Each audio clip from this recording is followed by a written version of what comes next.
प्रिय भैया बहन, आप कैसे हैं। आज के ऑनलाइन क्लास में आपका स्वागत है।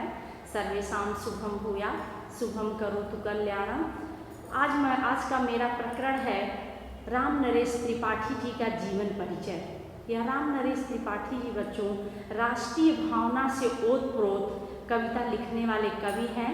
कवि का जन्म 1889 ईस्वी में जौनपुर जिले के कोयरीपुर ग्राम में हुआ था।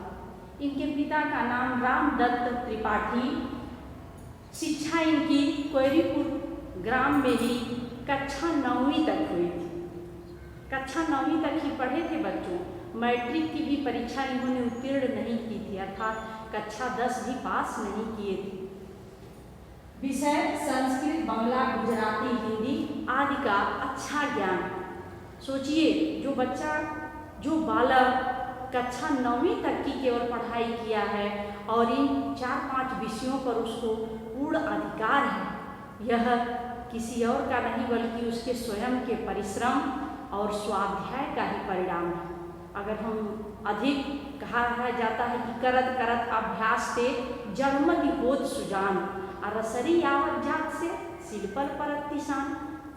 बार बार अभ्यास करने से पत्थर पर भी क्या होता, जड़ चीज जो एकदम जिसे हम नहीं कर सकते वह भी सुजान एकदम सहज हो जाती है। और रसरी आवत जात से रस्सी के बार बार घर्षण से पत्थर पर भी निशान पड़ जाता है। तो यह बहुमुखी प्रतिभा के धनी कवि थे। कृतियां इनकी पथिक मिलन, यह खंड काव्य है। वीरांगना लक्ष्मी, यह रानी लक्ष्मीबाई के ऊपर लिखा गया उपन्यास है। सुभद्रा जैन नाटक है। स्वप्नों के चित्र कहानी संग्रह है। उपलब्ध हिंदी साहित्य सम्मेलन के प्रचार मंत्री रहे। हिंदी साहित्य सम्मेलन के प्रचार मंत्री रहे त्रिपाठी जी। साहित्य में योगदान, हिंदी प्रचार प्रसार से प्रभावित होकर एक तरह से इनका अछूट योगदान हिंदी के प्रचार प्रसार में, और इन्होंने हिंदी मंदिर की स्थापना की।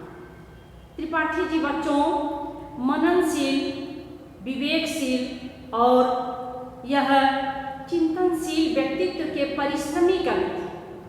अथक परिश्रम का ही परिणाम है कि जो मैट्रिक की भी परीक्षा नहीं उत्तीर्ण किए, वह बच्चा आगे जाकर के इतना बड़ा कवि बनता है। और राष्ट्रीय भावनाओं से ओतप्रोत इनकी अन्य और भी बहुत सारी रचनाएं हैं। इन्होंने बाल साहित्य भी ये लिखे हैं। यह त्रिपाठी जी बाल साहित्य भी लिखे हैं और महात्मा बुद्ध और अशोक जी की जीवनी भी लिखे हैं। श्री रामचरितमानस का टीका भी लिखा है। तो बहुत सारी रचनाएं और बहुमुखी प्रतिभा के बने, लेकिन यह उनके स्वयं के मेहनत और परिश्रम का ही फल है, परिणाम है। यह प्रचार समिति साहित्य से प्रभावित होकर के, हिंदी साहित्य से प्रभावित होकर के हिंदी मंदिर की स्थापना की। सुनने में आपको लगता होगा कि हिंदी मंदिर, और यह द्विवेदी युग के कवि थे। द्विवेदी मंडल से अलग होकर के स्वयं के विवेक पर और अपने यह स्वयं प्रकाशन भी करते थे, अपनी पुस्तकों का स्वयं प्रकाशन भी करते थे। यह प्रकाशन भी कहीं और नहीं कराते थे, उसके संपादन प्रकाशन स्वयं करते थे।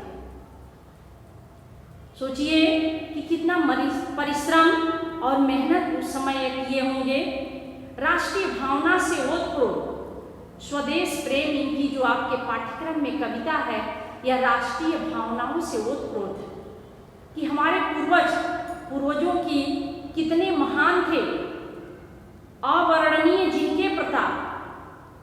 जिनके प्रताप पराक्रम की तुलना अवर्णनीय है, अतुलनीय है, जिनका वर्णन करने में भी हम अक्षम और अतुलनीय है, जिसकी किसी से तुलना नहीं की जा सकती।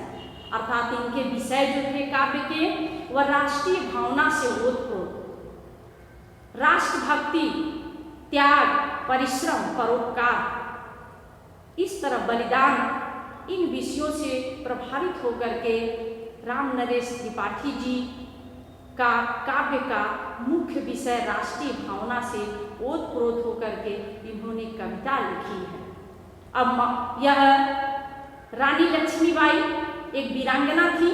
अब इस वीरांगना पर लिखा गया उपन्यास क्या राष्ट्रीय भावना से ओतप्रोत नहीं रहेगा? रहेगा। यह राम नरेश त्रिपाठी जी की मृत्यु 1962 में, बच्चों यह मृत्यु लोक है। इसमें जब व्यक्ति आया है तो एक दिन उसकी मृत्यु भी होगी, यह ध्रुव सत्य है। तो अपने इस शरीर को या वस्त्र रूपी शरीर को छोड़ करके आत्मा इनकी चिरकाल के लिए परमात्मा में 1962 ईस्वी में विलीन हो गई। यह आज का जो प्रकरण मेरा था, यह राम नरेश त्रिपाठी जी का संक्षिप्त जीवन परिचय, इसे आप अपनी कॉपी में लिखेंगे और ध्यानपूर्वक याद भी कर लेंगे। यह जौनपुर जिले के। धन्यवाद। आज के लिए बस इतना ही। शेष अगले दिन अगले वीडियो में।